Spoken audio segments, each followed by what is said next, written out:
the Ambitious Radio Network. Conversations with ambitious entrepreneurs and thought leaders. Are you an entrepreneur, startup junkie, or just someone interested in improving their leadership skills? If you're looking to be motivated, inspired, and uncover what it takes to get to the next level, listening to Ambitious Radio will be well worth the investment of your time. We have weekly engaging conversations with today's most influential thought leaders and entrepreneurs as they discuss their successes, failures, tipping points, and other priceless information that you can apply immediately after listening.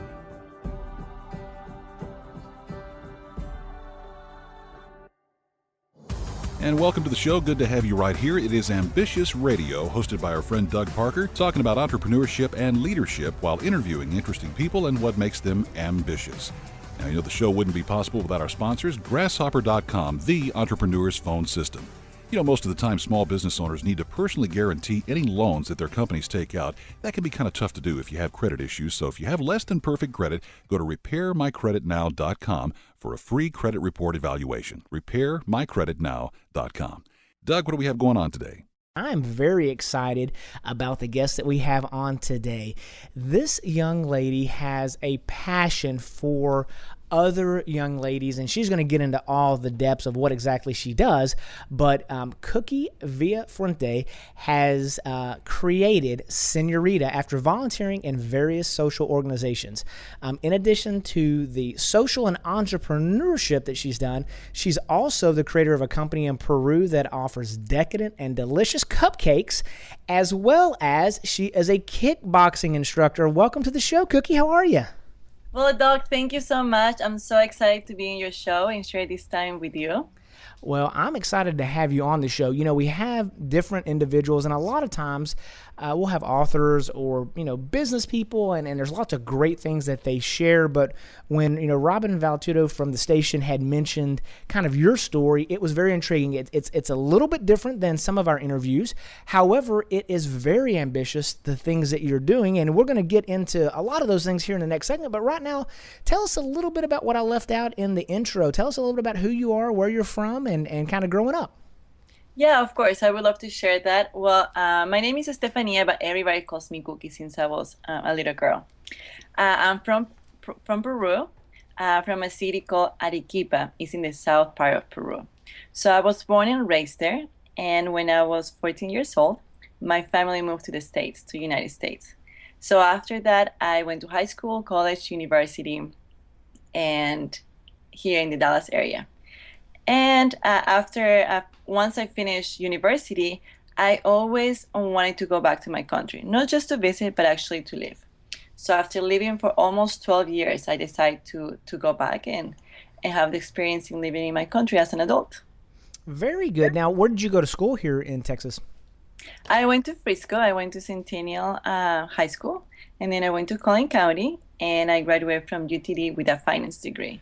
Cool. Well, congratulations. That's kind of, living the American dream as an immigrant, it sounds like. Got to come over here and, all those kinds of things, get educated, and that's really, really great. Now, obviously, you're using your business degree to do all kinds of different things. We talked about the making decadent cupcakes, and that's very exciting.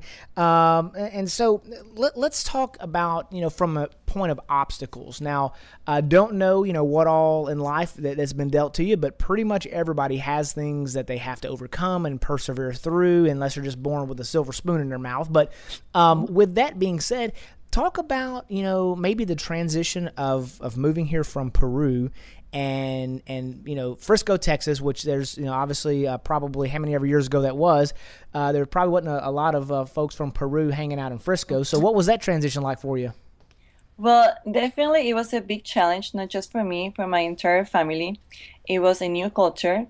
None of us speak English. It was definitely a time of my life where I was able to get to know myself more, and it was a good experience, but it was very challenging. And the reason for that is because I left my entire family. I left my entire life. So I started here from zero. It was just like, why do I need to live here? I couldn't really understand. I miss my family, my friends, my school, And all of a sudden, I am in a place where I don't know nobody, and I couldn't even talk to nobody because in Frisco there was not many people that speak Spanish besides my ESL teacher. Gotcha. And ESL is English as a second language, and Right. so with that being said, now what was the reasoning behind your parents moving here to Texas? Well, it was definitely a time where in Peru, economically, the situation was really hard. And my mom and my dad lost their job, and they have to find new opportunities. And my mom's sister actually lived here in the States. So my mom came to visit her, and she was be able to find some opportunities to work. So actually, my parents moved here for a year, and for a year we were living with my grandparents. After a year that they were living here, they were stable, and it was the time where they decided to bring us here. Gotcha. Now, let me ask you this, if you don't mind me asking. Of course. You said Peru was economically was not good, and you're talking about came here for new opportunities. But do you remember what types of jobs your parents came here for? Yeah, my mom used to work for, actually, yeah, I remember she saying that she didn't enjoy much because it was an overnight job. She used to work cleaning chickens to sell in the supermarkets. And my dad came in and he started cleaning houses. So, and the reason why I wanted to talk about that, I thought it might be something, something along those lines. And, sometimes people come for opportunities, to be a CEO of a company or whatever. They've got that type of opportunities. You and your parents, they came to America, for what seemed the opportunity to them was to clean chickens and clean homes. And, being born in America, I know that sometimes, I know myself, I'm not saying anybody else in America, but I'm saying me for sure. I take for granted that I get up and, I don't have to worry about chaos around me. I don't have to worry about people, with AK-47s running around doing crazy stuff or just terrible economic times. But, if about probably 90% of the Americans right now, if you went to them and said, hey, I got a great opportunity for you. I need you to work overnight, cleaning chickens so that they can go into the supermarket. Are you interested? They look at you like you're crazy. We just take for granted what we have here so often. And I love the story of immigrants because they so often they come here and they're so much more likely to become successful or millionaires than the average person because they see things like being able to clean chickens as a true opportunity. Correct. And and actually back then it was very challenging because I used to see my mom at home all the time back in Peru. She helping me with the homework, she taking me to volleyball practice. And all of a sudden, I'm in a place where it was me and my sisters by ourselves at home all day. My mom didn't speak English, we didn't speak English. And every time we would go out, it would be like, okay, who do we talk to? And we didn't see my mom or my dad anymore because they will be working 24/7 just to be able to support us. So it was, back then it was very challenging, but now you see us with a different eyes. It definitely was a situation that helped us to stay together and really know like just by staying together is the only way we were going to go through that. Sure, absolutely. And you hear a lot of times what doesn't kill you makes you stronger or some of those kinds of things. But the reality is it's always the challenge. You want to provide for the next generation to give them more opportunities.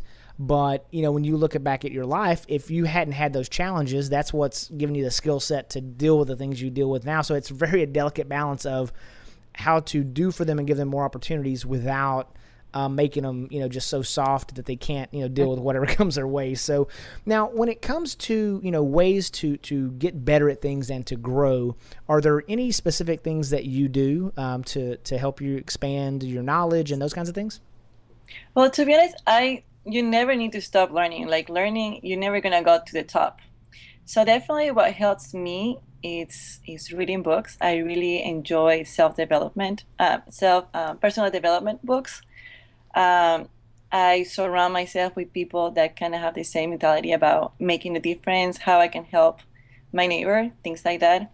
I always try to hang out with people with that mentality. Definitely, where I work, the kickboxing studio, everybody's there too because they wanna have a healthy lifestyle, so that's very contagious. That's one of the things that I love about my job. So definitely the atmosphere, people that I hang out with, things that I read, movies that I watch, definitely all of that helps me to, to continue moving forward. Yeah, absolutely. Now, do you have a favorite book that's like a self-development type book? I really like John Maxwell. The book is Today Matters, because sometimes we focus so much about the future. When I have this, I will do this. When I have time, I will do this. And we focus so much about what's coming and not really about what's happening at this moment right now. What can you do at this second?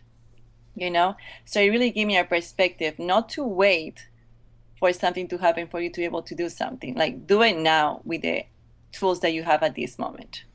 Do it now. That is great advice from our guest, Cookie. I'll tell you what, I really, really have enjoyed, kind of getting to know you just a little bit. And guys, if you like what you're hearing and you would like to get more information, you can always go to Facebook, like us there, or follow us on Twitter, Ambitious Radio.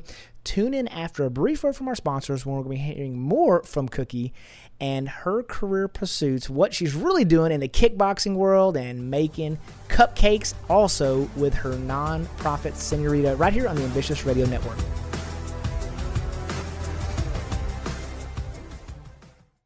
Hey, ambitious listeners, you hear us interviewing entrepreneurs all the time, and there's a common theme. They want to be more productive and improve their communication. As an ambitious entrepreneur, you're always on the go. So turn your mobile phone into a business phone system with Grasshopper, the entrepreneur's phone system. The Ambitious Radio Network recently partnered with Grasshopper to offer our listeners a special discount. Log on to ambitiousradio.com and click on the Grasshopper banner in the bottom right-hand corner. Get a new business number or keep your current one. Sound professional with a main greeting and multiple extensions that forwards callers to your mobile phone or others in your organization. Get a toll-free number or local number for your business with multiple extensions. Set up each extension with custom call forwarding to any phone in the world. Get your voicemails emailed to you as an audio attachment or transcribe an email. Keep business calls separate from your personal calls. Plans start at $12 a month with a 30-day money-back guarantee.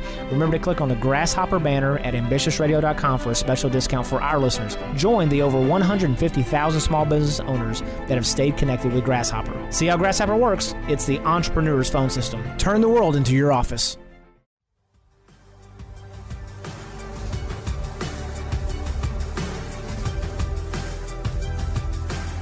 As we get back into the show, let's give a shout out to our great sponsors, all3reports.com. That's all, the number 3 reports with an S.com. Many people check their credit every 3 to 5 years when they're financing a home or maybe when they're purchasing a new vehicle. But if there is an issue, it could be too late to do anything about it. So go to all3reports.com to find out more. Speaking of a new vehicle, a wise person once said, lease what depreciates, buy what appreciates. So go to Autoflex Leasing. They offer a better way to lease your next car. America's largest independent leasing company is Autoflex Leasing. Doug? All right, we're back on the Ambitious Radio Network, and today we've got Cookie. She's a kickboxer extraordinaire. She makes cupcakes, and she takes care of little girls in Peru. So guess what? You better be nice to this lady because she'll kickbox you around or make a cupcake for you. Just depends on how you treat her. But anyway, how are you, ma'am? I'm doing pretty good. I'm having a great time with you, Doc. Thank you so much for this opportunity. Yeah, absolutely. I was thrilled whenever I got a chance to kind of read a little bit about what you're doing, and I guess it's kind of a perfect segue into talking about that. So it's a very interesting combination of making decadent cupcakes, helping young girls in Peru and doing the Señorita project that you're doing there, and then also the kickboxing. So can you kind of first let's start out with what you're doing professionally and how you're generating the majority of your revenue, and then we'll get into Señorita right after that. Well, right now I am a manager in a kickboxing studio. I've been working there for almost a year and a half. I started as a member actually, and since my day number one, I was like, oh my goodness, this is actually something that I can see that as my profession. This is so much fun, and you're helping people, and great way to spend your time. So after 5 months of being a member, I decided to actually sell my cupcake business and start something new as a kickboxing instructor. Things went well, and now I get to manage the studio. Cool. So that's really exciting. Now, long term, are you thinking that you want to continue to do that? Do you want to maybe open up your own studio? Have you had any thoughts on that? That's a really good question. I love my job. Like, I can be there for 10 hours and I'm not tired. I'm not just ready to go home. However, my passion is really more when it comes to my project, Señorita. My dream job And what's going to happen is that will become my full-time job one day, coming soon. You know what? So I love that, because here's what she just did, guys, and you may have seen it or you may not have. She said, here's what I'm going to do. She already just programmed her brain to, very soon, I'm going to be doing this full time. It's my dream job, and it's what I'm going to do. Not someday in the future, maybe one day I'll possibly be able to do this. It's like, hey, I'm sure she's got it written down somewhere. She verbalized it. Always be careful what you think, because what you think will become what you say, and what you say is what you will do. And when that's good stuff, that's fantastic, like Project Señorita. Now, make sure you're not negative talking either, because sometimes you can think negative and the whole, you go down the same path. It just ends up at a different destination. But tell us about Señorita. Let's talk a little bit about that, how you were first exposed to the idea, and then, really, what exactly is Señorita? Let's talk about that first. All right, so let's go ahead and start with how my passion started, okay? So I was living in Peru for almost, after I graduated from university, I went back to Peru. And when I opened my cupcake shop, I was working there full time. And then I had the opportunity to do several social work. And one of them was in one specific orphanage.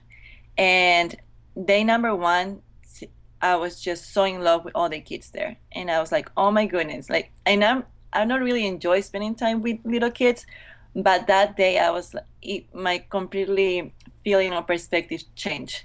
I saw those kids running around just with the biggest smile in their face. They were so happy, and they were so welcoming to strangers, people that I never see in their life. And all they wanted just hugs, carry, play, and all of that. And after that day, I was like, this is not going to be my last time coming here. So I started going there often. So I actually became really good friends with the man that take care of the children. His name is Jose. And we became good friends. And I asked him, how is the best way for me to help you, with so many kids around? And the best way, he was like, you know what, Cookie, you're pretty young. The kids can actually relate to you as a friend. I need somebody who can take them to the park to celebrate their birthdays. I'm so focused on about school, taking them to school and make things in order, but they spend the entire day in this house. So I decided to make a program where once or twice a month, I will take them swimming, to the park, to the movies, some type of activity. So I created a really nice relationship with all the kids in the house. After 3 years, it was time for me to come back to the States because I really miss my family, and I just didn't want to stay there. I knew that I had to do something else.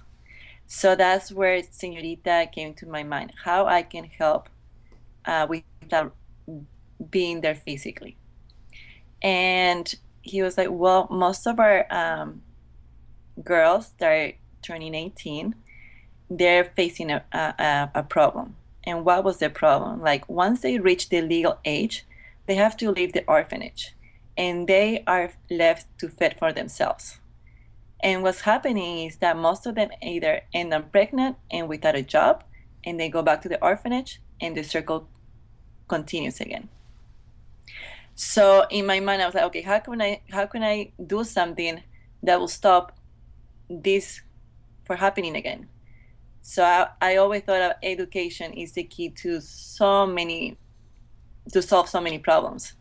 So I decided to create Señorita, which is a nonprofit organization that empowers young orphan girls by providing them a higher education.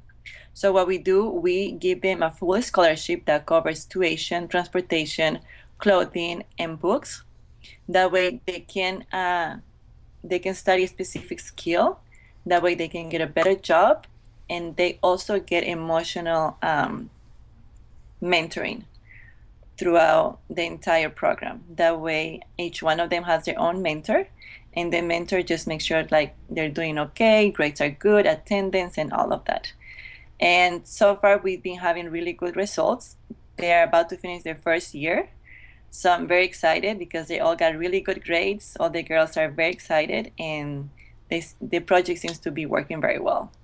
Well, congratulations on, just doing something that's the right thing. It's so easy in this world just to kind of turn the other, not turn the other cheek, but just turn the other way and not, look at a problem that's there. But you saw something, you got passionate about it, and, you're making a difference. And, it's interesting. I had heard this somewhere in the last couple of years that, when it comes to orphans, when they reach the age of 18, that, and I just never had crossed my mind, but the same thing you were talking about these young ladies in Peru, it even happens here in the States. And, we're in Collin County. So, Cookie mentioned Frisco. I'm in McKinney, Texas, but that's just north of Dallas for those that are listening, wherever in the world you might be listening from. But it's one of the richest counties in America. I mean, it's very well-to-do, but there are still pockets in this county that are very poor.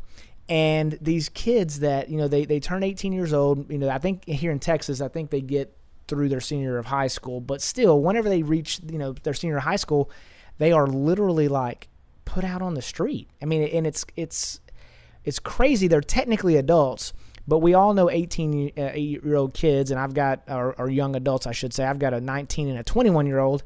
And if I thought that even at 21, they had to get thrown out on the street and they just had to fend for themselves, my goodness, it would be an absolute reality check for them. But that happens to a lot of these kids. And what you're saying is that some of the young ladies were winding up pregnant and then bringing their kid back to the same orphanage that they were raised in, essentially. And what a great job you're doing there. That really is good work. So I'm just proud to know you, as little as I do know you, but I'm proud to know you and what you're doing. Now, let's talk about this. If you could go back in life at any point in your past and tell yourself one thing, what would that be, and at what point in your life, what were you doing then? Wow, that's a really good question. Definitely, I will go back to my early 20s. When I was in my early 20s, I was really just thinking about myself, how I can get a better education, how I can get a better job, how I can, everything was self-centered, and I do really think about others, not just about myself, because if the other person is doing well, I'm definitely going to be doing well as well.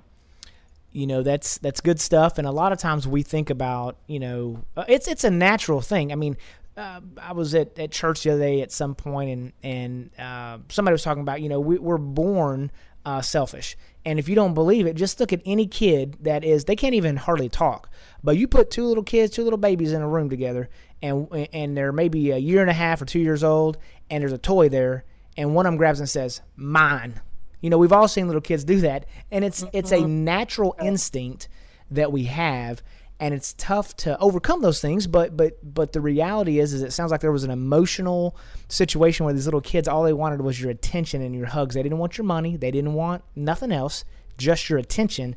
And that made such an impact on you that you've taken and done so much more with it. And what great stuff for our ambitious listeners. And here in the next segment, we're going to talk a little bit more about kind of how you make decisions to do things like that. How do you carve out the time to do it, and all those types of things. And so, and we'll talk a little bit more about how people can get engaged with you as well. Guys, again, if you like what you're hearing, you can subscribe by texting the word ambitious to 69922. That's the word ambitious, AMBITIOUS, to 69922. Standard messaging rates apply. See the website for more details. Next, we're going to be talking more to Cookie about the ambitious things that she's doing right here on the Ambitious Radio Network.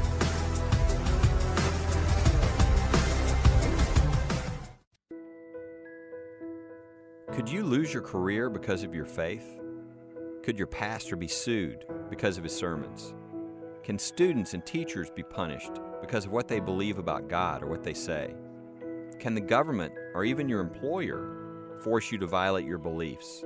Get the answers, and if necessary, legal protection from First Liberty Institute. This is Kelly Shackelford, president of First Liberty. We are the nation's largest legal organization dedicated exclusively to restoring religious freedom in America. In fact, First Liberty's nationwide network of top attorneys win over 90% of their cases. We've won at the Supreme Court all the way down to the local schools. If you want hope for religious freedom, go to firstliberty.org and get your free In God We Trust window clean. That's firstliberty.org.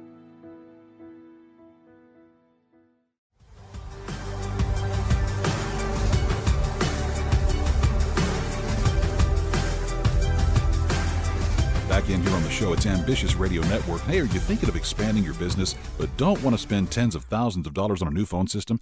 Consider Grasshopper.com. You get to keep your existing number, you have multiple extensions, voicemails transcribed, and no new hardware. Grasshopper.com is the entrepreneur's phone system. Let's get back to the show with Doug Parker. All right, we're back on the Ambitious Radio Network, and today we're talking to Cookie about her special project, SEÑORITA. It's a nonprofit. It is absolutely what she's all about, and she mentioned she's doing some kickboxing and doing things along those lines, but that absolutely her long-term and even short-term, if possible, what she wants to do is this project full-time, helping orphaned young ladies as they mature out of the system to be able to continue to be educated and to make sure that they don't create that same cycle that over and over again of having to take their children back to an orphanage because they've gotten pregnant and they're not educated in those types of things. And the first year is just wrapping up, so I am so excited about hearing a little bit more about that decision-making process and how is it that you make those decisions and stay focused, because you said you're working 10 hours a day sometimes at the kickboxing place, managing that, doing the things there, but how is it that you carve out time to focus on SEñORITA as well? Well, Doug, definitely something that helps me is to keep a calendar. Things that every Sunday night, I'm like already planning my week. Like things that I have to take care of. I know my work hours, even time for training, and then time from SEñORITA. So what I do I usually work every evening. So on my mornings, it's time for me to work for the nonprofit. So I usually give around between 2 or 3 hours a day to the project. Gotcha. And, so it sounds to me like if you're working in the evenings, if you're working, 8-10 hours at the kickboxing, you're doing 2 or 3 or 4 hours. It sounds like you got a pretty full day. I mean, you're carving out, something like 12, 13, 14 hours a day of some legitimate work, right? Yes, but to me, it's not a job. I enjoy it so much that I don't see myself doing something else. Of course, I also take care of time with family, friends. Like I try to keep everything balanced. Go ahead. But when you enjoy what you do, it's not a job. It's just your hobby. It's your hobby. yeah, absolutely. Well, and I know the feeling, and the one thing that I would encourage you about, especially as you kind of start looking at ways to fund it and all these other things, stay focused on what you enjoy doing and the kids, because sometimes those great things, it becomes a checklist and it's one more thing that you have to do. Perfect. To get it done. And I'm looking at an aquarium that I've got in my office right now it's a saltwater aquarium. I've got fish from all over the world, and that is one of my hobbies, one of my favorite things in the world, just to kind of chill out and look at and watch. But if I'm not careful, if I get myself too busy on other things, the maintenance and some of the things that I used to enjoy to do about, really looking at the fish and cleaning and doing things becomes burdensome to me. And that's when I really know I'm probably doing too much right now. I'm doing too many other things, because things that I used to enjoy doing, they seem like they're not fun because I have to get it done, So just always keep that in mind, because it's a powerful thing that you're doing. I mean, I can't wait to hear. I'm going to have you back on the show here, and whenever you're able to do it full time in 5 or 10 years from now, whenever you are graduating a bunch of girls and you've got these success stories, maybe even have one of them on the show. I can't wait to hear about just all the successes that you're having. So, but let's talk about that. You said that the first year of girls, are they getting ready to graduate, or not graduate, but go through their first year of college, or have they already completed it? Well, they in Peru, the year is different. They actually start in March. So they just start their career in March. So they finished their first semester, and now they're about to complete their second semester. Gotcha. Now that's Peru, I guess, is in the southern hemisphere, right? So your winter and is that the winter and summer are on the opposite as they are here? Yes, everything is the opposite, correct. When you're talking about doing this nonprofit, I'm assuming this is the first one you've done, right? Yeah, this is my first nonprofit, correct? Okay. So when you were going through that process, can you tell us about, the putting it together, the setting it up, what that process was like for you? Was it pretty straightforward, or was it a little bit overwhelming? How was that? Oh no, like I have no idea what I was gonna do. To be honest, not even like a clue. Google gives you information, but sometimes it's not the right information. So to be honest, what really helped me is when I opened the cupcake shop, it was exactly the same thing. I didn't even know how to bake one cupcake. And if you would have tried my first cupcake, you would have told me, go do something else. Okay. But because I insist and I work hard, I realized that was one of the keys to the success of the cupcake shop. Like I will be, like you say, focused of where I want to go. And it was like everyday hard work. So, and actually after 2.5 years, the cupcake shop had a great success. And I'm like, if I did it once, I can definitely do it twice. So I was not afraid to start something that I have no clue. And I knew, like, in a way, I was going to figure out things. Yeah, I will make mistakes and I will learn from the mistakes. And what's great, like, God will always put people on your way that will help you. And that's why it's been great. It's been a great great way. Yeah, there's no question about it. And for folks out there that are just trying to make something happen, and when it comes to like entrepreneurs and stuff like that, there's a lot of people that want to be an entrepreneur, or they want to be their own boss.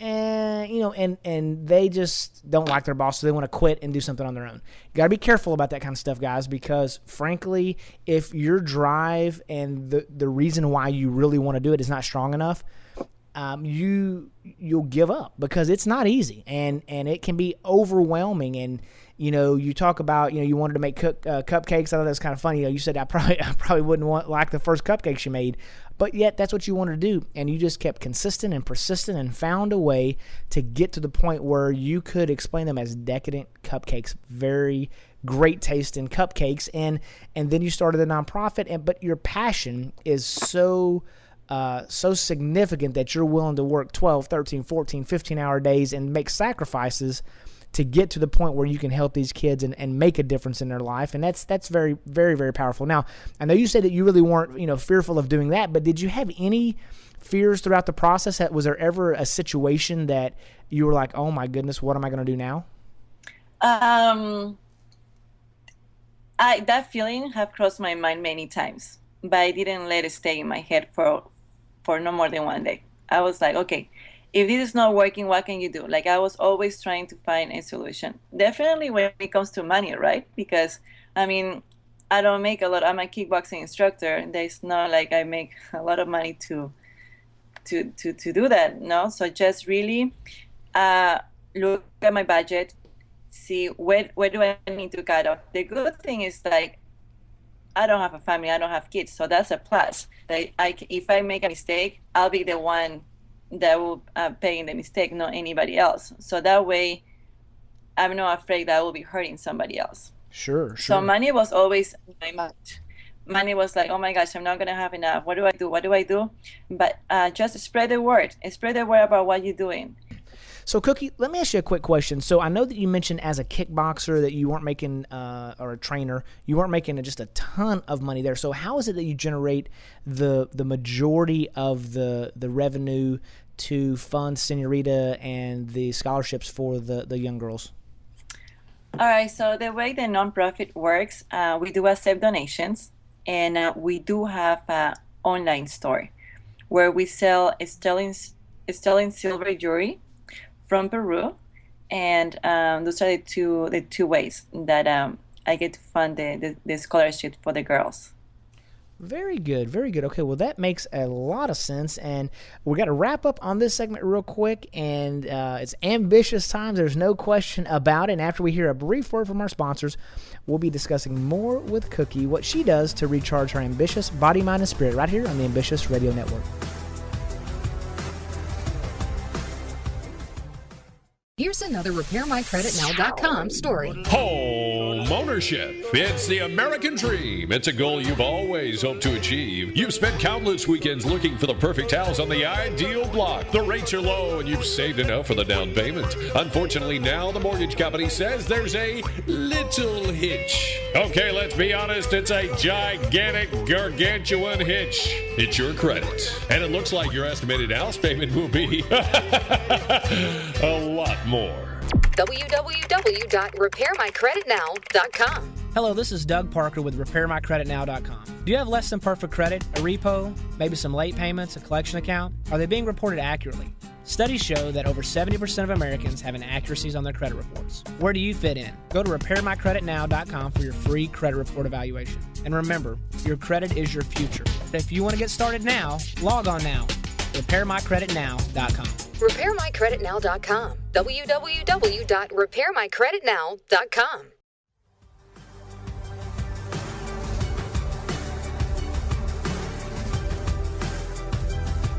And we're back in here on the show. It's Ambitious Radio Network, recharging the ambitious mind, body, and spirit, made possible by RepairMyCreditNow.com. You know, having bad credit can be really draining. It's okay to not be okay as long as you're on the road to being okay. Let RepairMyCreditNow.com help get you back on track. You know, many of our ambitious listeners prefer to listen to books as opposed to reading them. Now, with that, we've teamed up with Audible.com to offer you one free audiobook. Just go to AmbitiousRadio.com, click on the Audible banner on the page to find out more. Back to the show now with Doug Parker. All right, we're back on the Ambitious Radio Network, and today we're talking to Cookie, and we're going to hear a little bit about how she recharges her ambitious body, mind, and spirit because she's working all the time. She says that it's not really work because she enjoys it so much, but, you know, just the raw volume of activities can take a drain on you. And tell us a little bit about kind of what you do to recharge. All right, well, definitely one of them is kickboxing. Kickboxing is my therapy. Punching the bag is one of the best feelings in the world to get all the stress out of your system. Definitely, I also enjoy just, a very relaxed moment just by reading a really good book. And the third one is just having a Sunday evening with family and just laughing and talking. Those three things for me is like how I recharge and how I'm just ready to start my week. You know, a little bit earlier in the show, you talked about, that you were very careful about the things that you kind of let get into your mind, like, who are you around, the books that you read, movies that you watch. Do you have any favorite movies that you watch or documentaries or anything to that effect? That's a really good question. I do like a lot of biographies. From people that, to be honest, just make a difference. I really enjoy reading books from Andy Stanley, that he's a Christian pastor. Also, John Maxwell, he's one of my top number one. Right now, I'm actually reading a book. A really good friend of mine gave it to me. It's called The Book of Joy. Sometimes we're looking for happiness, but actually what we need to be looking is for joy, no matter the circumstance, by Douglas Abrams. So just things like that really gives you a different perspective because I'm 29. Actually, yeah, 29. I'm 29, so I have a lot of experience, so it's always good to know other people's experience. Sure. I love Andy Stanley at our church. Our pastor really looks up to him, and there's a lot of the fingerprints of Andy Stanley that's on our church. And so he's got a book called Deep and Wide that is like a required read for everyone in the leadership team, and it just talks about all these really cool things. But I listen to Andy Stanley's podcast that he does monthly, and he actually he's a significant just leader, super good guy. But I had a chance to go to his church out in it's not in Atlanta, but it's just north. I believe it's north of Atlanta, Georgia, and check it out. So I don't know if you've ever been there before, but it is a really cool thing to see those guys in action at their church. Well, that's definitely on my to-do list. Absolutely, highly recommend that. So, you talked about Sunday nights with family. So is Sunday evenings, is that something that you try to carve out like a once a week kind of a family dinner? Well, yeah, in the Latin culture, Sunday is like family day, no matter what. So for us, it's coming from years since I was born. I knew like Sunday is family day, so we usually spend lunch together, or we either having a movie night in someone's house, like either my sister's, my mom's, or my dad's house. So we pick a place and we all get together. Cool. That's fantastic. Now, is there any specific places that you like to maybe to go travel to or vacation and just kind of just like unplug? I love the ocean. So I was born and raised close by the ocean, and to me, the beach is just amazing. You know, just to be able to listen to nature, the waves. Anytime there is an opportunity, that's where we go. And the good thing is, like, everybody in my family thinks the same way, so it's very easy to pick a place. Gotcha. Now, let me ask you this. Are there, obviously, because that's in South America, Peru, is that like, it's far South America, right? Yes, it's right next to Brazil, so we're actually right next to the Pacific Ocean. On the Pacific side. Okay, very good. And do you, is there a favorite place that you like to go to the beach? Yes, there is a beautiful beach in North Peru called Mancora. Mancora, you just go there, you're gonna fall in love. Like, you don't want to leave that place ever. Really? So is it like sand beaches, shell beaches? What type of beach is it? Is it like, what do you mean? What type of beach? Well, like, you know, like sometimes it's like sand and it's very, like fine, and then sometimes it's kind of shell. Yes, sand. Yeah, it has to be with sand, and it's very relaxing. Nothing crazy. It's very low key, and people are super friendly. The food is incredible, and it's summer all year long, so you can go anytime. Ah, that's cool. So summer all year long, huh? So the water's always warm. Yes. That is pretty cool. I know sometimes, and like I go to Costa Rica pretty frequently, and Wow. sometimes it's on the Pacific side that I go to, but sometimes the water is a cooler, and it's not quite warm enough to really go out there and have a good time. But somewhere where it's always summer, I like what you're saying. Yes. So how about rest? Let's talk about an average day. So what does your day look like? What time do you get up? Do you get moving? Do you have any routines you go through? What time do you go to sleep? And how much sleep do you get? Definitely between 6 and 8. I love to sleep, and my body needs to rest because I do a lot of physical activity. So I usually wake up between 5:30 and 5:30. If there's an opportunity, I definitely go for a yoga class. They always start at 5:30. Then I take my dog to the dog park every single morning. He's my son. So we spend a couple, like 45 minutes at the dog park, and then I come home, get ready, I start working in Señorita, get a really good breakfast, and then I get ready, prepare my lunch, and go to kickboxing. What kind of dog do you have? It is a mix. Actually, it's a rescue. I brought him with me all the way from Peru. I adopted him. It was a dog that was about to be on the streets because they couldn't find him a house. So it was love at first sight. It was a month and a half. And it's a mix, so he kind of looks like a Labrador. Gotcha. It's a size dog. Cool. That's good. Both of our dogs, my wife and I, each have a Chihuahua. I think my dog is a little girl Chihuahua, but I think she's full blood Chihuahua. But my wife's Chihuahua is a little bit bigger, and so he's not full blood. But both of them were rescues from from the pound, and that's it's kind of like the not in any way comparing human beings to puppies, but it's amazing the love that these orphaned dogs, how they just like come into your life and then they just love you, and it's like it's like you were their parent, like you were saying, they're your puppy parent. But it's amazing how there's so many. They're so thankful because they know where they're coming from. And the love they give you is just unconditional. And there is, as a human beings, we're like ups and downs, and we have a down day. We still need to take them out to the park. And then you go to the dog park and you just start laughing, So if you were down for 1 second because you have to spend time with your dog, you forget about it.